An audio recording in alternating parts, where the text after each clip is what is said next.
Toothpaste का इस्तेमाल करते हैं जिसमें फ्लोराइड भी होता है, जिसमें अलग अलग कैंसर कॉजिंग केमिकल्स होते हैं जो आपने अभी बताया, तो फिर क्या करें? क्या टूथपेस्ट यूज करना छोड़ दे या कौन से टूथपेस्ट यूज करें? देखिए, अब दातुन पे तो जा नहीं सकते नीम या बबूल which is organic, but at least sodium lauryl sulphate free toothpaste होते हैं। दूसरा, नमस्कार मित्रांनो, आज मी एक कंझ्युमर आहेत आपल्या, तर त्यांच्याकडे जस्ट मी त्यांचं प्रोडक्ट रिव्ह्यू घेण्यासाठी आलो होतो आणि ते आपले डेंटल पेस्ट वापरतात.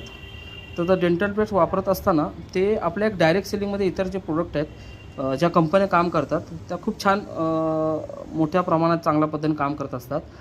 पण मला असं वाटलं होतं त्यांचे प्रोडक्ट खूप छान असतील, तर त्याच्यासाठी आता हे इथं हळद लागले पूर्ण. मी आता डेमो दाखवले त्यांना. तर हे बघा, आपण नॉर्मल बघायला गेलात तर ही आपली हर्बल डेंटल पेस्ट आहे आणि एक कंपनी आहे, तिचं नाव मी घेत नाही पण तुम्ही बघू शकता. एक कंपनी आहे, याच्यामध्ये आयुर्वेदिक प्रोडक्ट आहेत, पण एक व्हिडिओमध्ये सांगितलं गेलं आहे की काही असे केमिकल आहेत जे आपले हानिकारक आहेत, तर त्याचा मी व्हिडिओ पण तुम्हाला पोस्ट करू शकतो. तर ह्याच्यामध्ये हा बघा, हा एक इन्ग्रेडियंट टाकलेला आहे बघा, सोडियम. हा बघा इथे सोडियम लॉरेल सल्फेट. तर हे सुद्धा याच्यामध्ये आहे.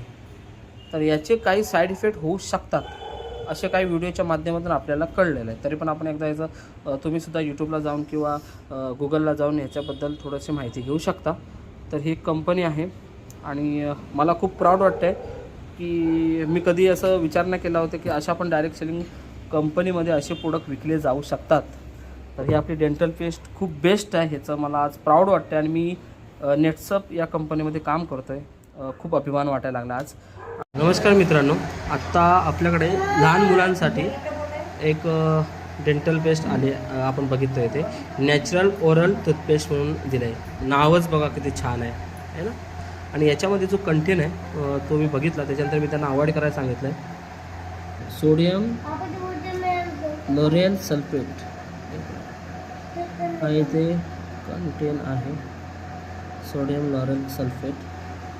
तर याच्यामुळे काही साईड इफेक्ट आहेत ते आपण व्हिडिओमध्ये बघूच आणि त्यानंतर त्यांना आपण हे सजेस्ट केलं आहे, आपली डेंटल पेस्ट. Okay, thank you. मित्रांनो, आत्ता आपण एक आपले कंझ्युमर आहेत त्यांच्या घरी आलो होतो. त्यांना सेन्सोडान हे एक टूथपेस्ट वापरत आहेत फ्रेश विथ. आता त्याच्यात काही व्हिडिओ आहेत आपल्यामध्ये, त्याच्यात काही दोन गोष्टी दाखवल्या त्या समजून घेऊया. पहिली की हे 12 वर्षाच्या खालील मुलांनी वापरायचं नाही. एक म्हणजे खूप जणांना माहीत नसतं, तर हे तुम्ही बघू शकता, तुम्ही स्वतःच्या टूथपेस्टवरून चेक करू शकता. त्याच पद्धतीनं आपल्यामध्ये केमिकल याच्यामध्ये वापरला जातो जो हानिकारक असू शकतो, तो आपण यूट्यूबला बघू शकतो सर्वांनी. तर याच्यामध्ये हे बघा, हा सोडियम लॉरेल सल्फेट म्हणून एक केमिकल आहे, त्याचे खूप काही साईड इफेक्ट असू शकतात. ते आपण यूट्यूबला जाऊन कन्फर्म करू शकता. जर तसं वाटलं तर ते बंद करावं असं मला असं वाटतं आहे. आणि आपली ही हेर्बल डेंटल पेस्ट आहे, ही तुम्ही एकदा ट्राय करून बघा आणि ह्याचे रिझल्ट पण खूप छान आहेत. आणि टोटली ओरल क्लिअर म्हणून येते, फक्त डेंटल म्हणजे दातांसाठी नाही तर सगळ्या पद्धतीचं आहे. याचे रिझल्ट तुम्हाला कोणाला पाहिजे असेल तर व्हिडिओ पण मिळते. थँक्यू.